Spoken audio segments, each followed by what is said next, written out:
kuota haji. Ya. Kuota haji reguler dan kuota haji khusus. Ya. Emang boleh ya kuota haji reguler dijual ke kuota haji khusus? Oke. Gue jelasin ya. Oke, Pak. Oke, yuk. Nih gue jelasin ya, biar kalian nggak misinformasi dan termakan fitnah dan hoax.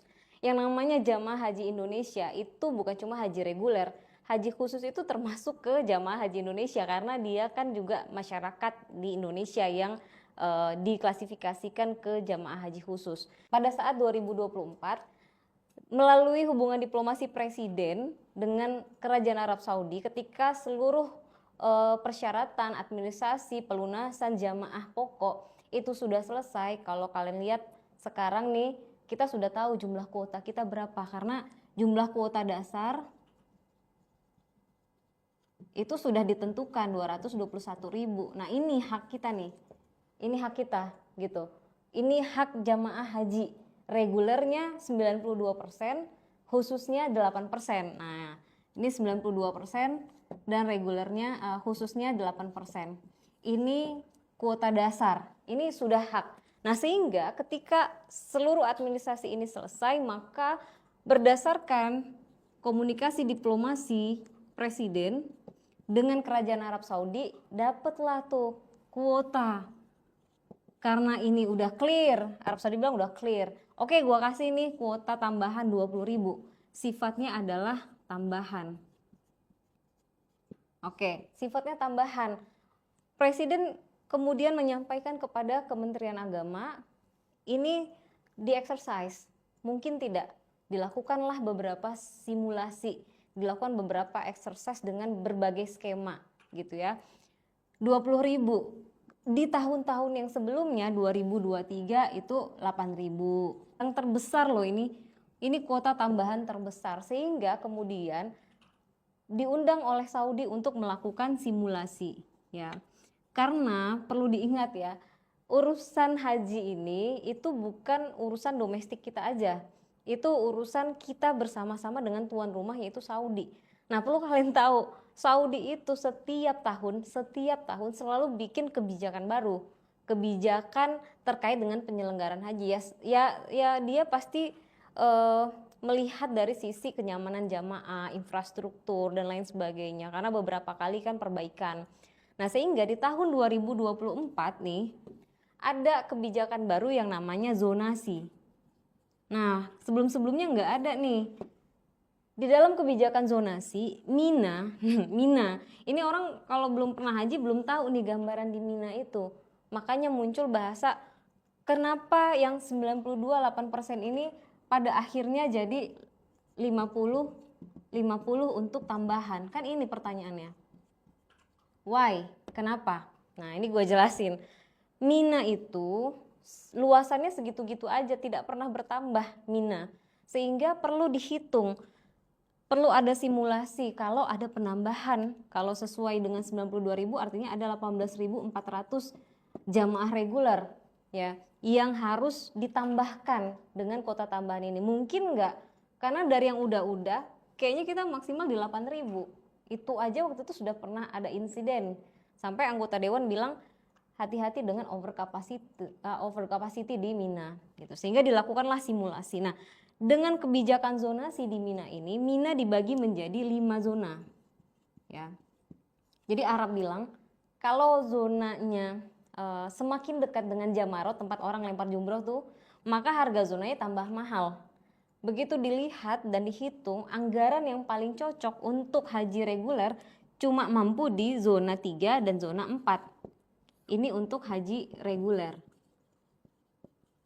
Yang orang-orang perlu tahu, harga haji reguler itu harga realnya misalnya let's say 39 juta. Yang dibayar oleh jamaah berapa? Itu paling kalau nggak salah saya 56 juta. Sisa 30-an juta ini itu disubsidi melalui dana kelola haji yang dikelola di BPKH. Ya, oke. Nah, sehingga hanya mampu di 3 dan 4 dengan kapasitas anggaran ini loh. Terus kita lihat lagi, oke 3-4 cukup nggak kapasitasnya? Balik lagi, Mina tadi nggak pernah bertambah, segitu-gitu aja. Tambah lagi waktu itu ada pengerjaan perbaikan gitu ya, sehingga ada luasan-luasan yang berkurang dari pemanfaatan space di Mina. Sehingga Saudi bilang dari hitung-hitungan 34 ini nggak bisa. Tadinya kasur kalau nggak salah 90 cm, kalau dibagi lagi, ditumpuk lagi jamaah ke sana, maksimal itu cuma bisa 10.000 masuk ke zona 3 dan 4 untuk kuota tambahan. Oke, 10.000-nya lagi gimana? Kan tadi 20.000 nih, 10.000-nya lagi gimana? Saudi bilang, oh ada nih di zona 1 dan zona 2 ya. Zona 1 dan zona 2 ini masih longgar, masih ada space-nya. Ini paling dekat dengan Jamarot. Oke, biayanya berapa? Biayanya yang zona 2 itu 200 juta, yang zona di atas 2 atau zona 1 itu di atas 200 juta. Gimana membiayai ini dengan anggaran segini? Nggak masuk nih, nggak match. Ya, sehingga pada saat ini Menak melakukan negosiasi. Kurang dong harga ini. Semoga bisa agar yang 10.000 ini bisa masuk ke zona 1 dan 2 atau zona 2 aja deh. Saudi bilang nggak bisa karena itu sudah harga yang berlaku secara internasional. Nanti negara-negara lain marah dong. Ya, jadi dari situasi ini maka hanya bisa dimaksimalkan kepada zona 3 dan 4. Karena kalau memaksakan di zona 1 dan 2, maka resikonya adalah yang pertama, dana pengelolaan di BPKH akan terkuras. Kalau jumlahnya 18.400, maka harus menguras dana di pengelolaan BPKH sebesar 380 miliar. Kalau 18.400. Kalau 10.000, 330-an miliar dana BPKH yang terkuras untuk kuota tambahan. Tapi itu pun beresiko. Kalau dana pengelolaan ini goyang, maka ada resikonya uang DIP setoran awal jamaah tahun berikutnya bisa naik. Nanti kalau naik ribut lagi gitu kan. Atau dibebankan biaya tambahan kepada jamaah haji reguler yang menggunakan kuota tambahan. Pasti nggak mau, pasti nggak adil gitu ya. Atau ditumpuk lagi aja nih di 34, 10.000 ditambah lagi 10.000. Wah, ini tentu sangat beresiko dengan keselamatan jamaah. Bagaimana bisa? Emang jamaah itu kasur yang 80 cm setelah dihitung dengan di zona 34 nambah 10.000, mau berapa senti itu kasur? Atau bagaimana? Kasurnya ditumpuk ke atas gitu? Atau jamaah berdiri aja tuh, nggak usah tidur? Kan nggak mungkin. Prioritas dari Kementerian Agama adalah memastikan keselamatan jamaah, bukan cuma sekedar memberangkatkan. Kan ini mau ngeberangkatin haji, bukan mau memberangkatkan orang ke liang kubur gitu. Sehingga prioritas itulah yang membuat Kementerian Agama memandang oke, berarti maksimal haji reguler hanya bisa ditambah 10.000. Ini penambahan loh yang semestinya tidak ada. Kalau pada saat itu Menak lamban ya memenuhi administrasi untuk haji kuota pokok, maka tidak akan ada ruang diplomasi. Nah, kalau tidak diupayakan oleh Kementerian Agama, maka kuota ini pun tidak akan muncul. Sehingga itu bentuknya tambahan, bukan hak seperti yang orang-orang sampaikan. Kebijakan yang dilakukan membuat antrian menjadi tambah panjang, tidak ya. Kemudian karena 10.000 lah daya serap dari jamaah reguler itu yang sudah terbaik memperhatikan keselamatan jamaah, maka pertanyaannya bagaimana kuota tambahan yang 10.000 lagi? Apakah dibuang saja? Di tahun 2023 ada kuota tambahan 8.000. Saya kalau tidak salah dengar sempat ada tawaran kuota tambahan 10.000, tapi dibuang. Memang waktu itu sudah last minute banget dan tidak mungkin lagi dilakukan penyelenggaraan untuk kuota tambahan lagi. Nah, pada saat ini apakah kita harus membuang kuota tambahan yang ada? Balik ya yang tadi saya bilang, haji Indonesia itu, jamaah haji Indonesia bukan hanya haji reguler. Haji khusus juga adalah jamaah haji Indonesia. Maka pilihan terbaiknya pada saat itu 10.000 ini dimanfaatkan untuk jamaah haji khusus. Kenapa? Mungkin kita tahu ya, banyak banget haji-haji yang mereka ambil jalur-jalur pribadi. Karena mereka lihat jamaah haji khusus sekarang antriannya udah 7 sampai 9 tahun ya. Kadang paling cepat 5 tahun. Sementara haji reguler bisa puluhan tahun.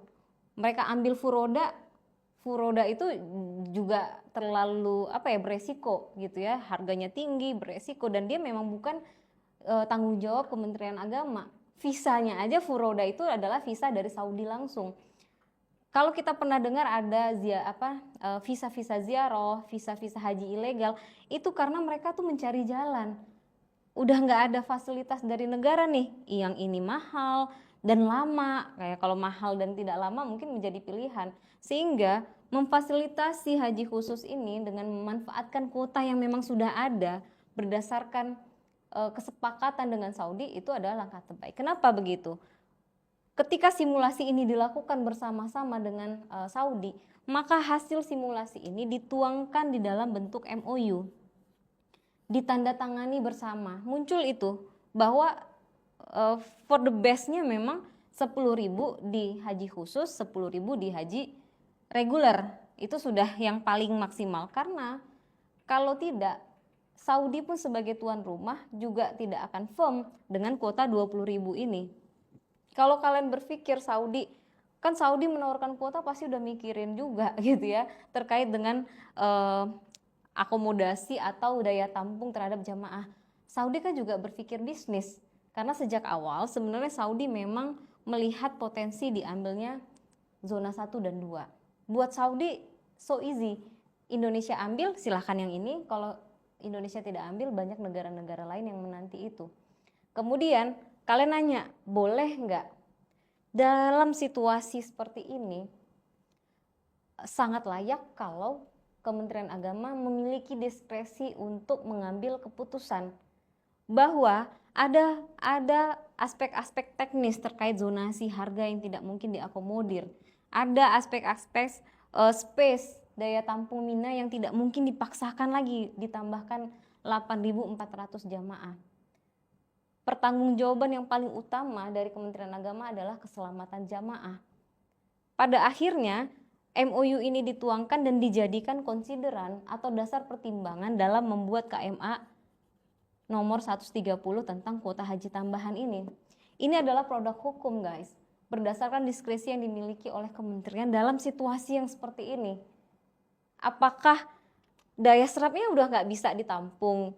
Terus apakah ini dibuang aja? Dengan kita selalu berasumsi buruk bahwa sebuah kepastian itu kuota 50-50 udah pasti ada kong kali kong. Wah, ini udah pasti emang sejak awal jual beli.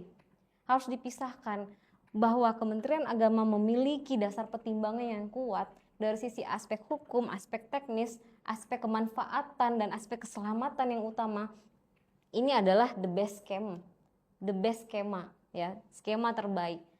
Bahwa dalam penyelenggaraan ini ya, kita nggak usah ngomongin penyelenggaraan haji yang melibatkan puluhan ribu jamaah ya, dalam urusan di RT RW aja pasti ada yang main-main ya, dalam di urusan setiap event ada aja yang main-main.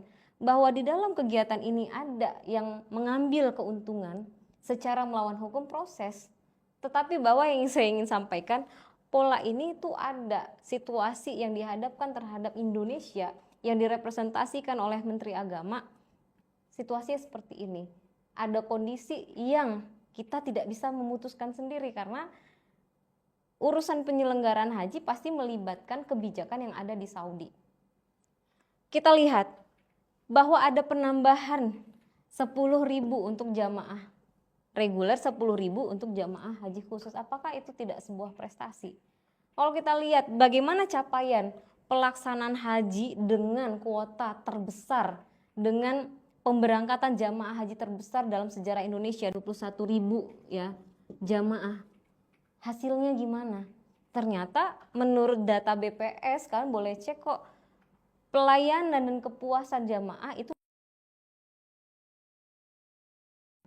kalau dilihat dari indikatornya, yang paling rendah itu 71,6 sekian, itu ada di tenda ya, tenda. Artinya tenda ini udah over capacity. Udah 71, dia indikasi yang paling rendah dari semua indikasi data pencapaian jamaah tahun 2024. Jadi keputusan untuk tidak memaksakan jamaah ini masuk itu sudah keputusan yang baik. Saya bingung kalau orang berpikir jamaah haji dirugikan dong.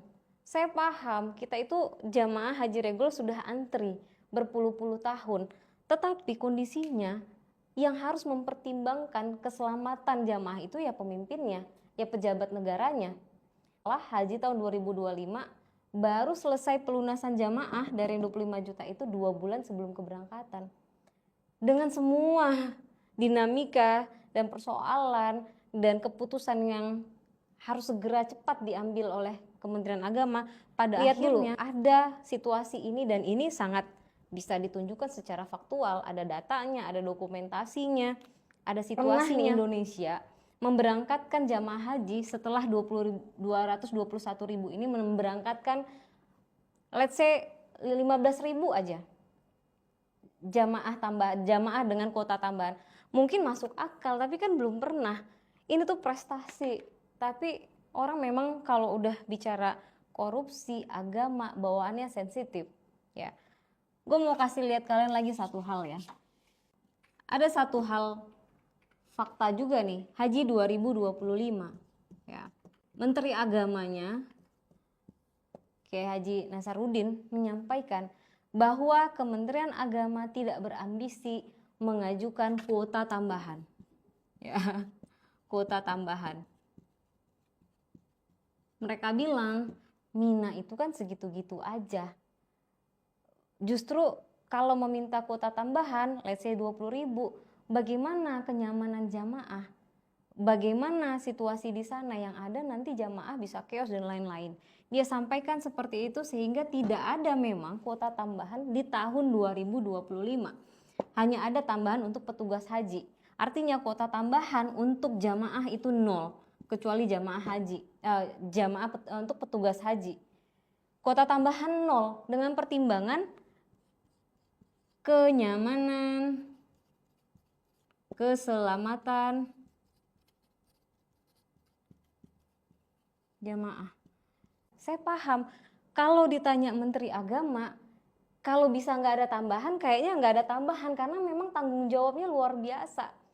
Kejadian tahun 2024 itu hasil diplomasi Presiden dengan Saudi, maka sudah menjadi kewajiban Menteri untuk menjalankan itu dengan skema terbaik. Di sini 0 jamaah dengan yang berangkat dengan kuota tambahan. Sementara ada 10.000 di tahun 2024. Kenapa yang ini dianggap merugikan jamaah, ini tidak dianggap merugikan jamaah? Saya rasa kalian bisa menilai itu dengan logika, akal sehat, hitung-hitungan matematis ya, bahwa tidak hanya soal angka-angka memberangkatkan jamaah. Jangan selalu sedikit-sedikit berpikiran bahwa setiap kebijakan itu pasti karena urusan cuan, karena urusan kong kali kong. Sepanjang bisa dijelaskan seperti ini, maka sebuah kebijakan nggak boleh dikriminalisasi. Terkait dengan ada aliran dana, gratifikasi, suap, saya rasa kita semua juga mendukung KPK untuk melakukan penegakan hukum dan mengusut tuntas para pelaku itu. Begitu guys.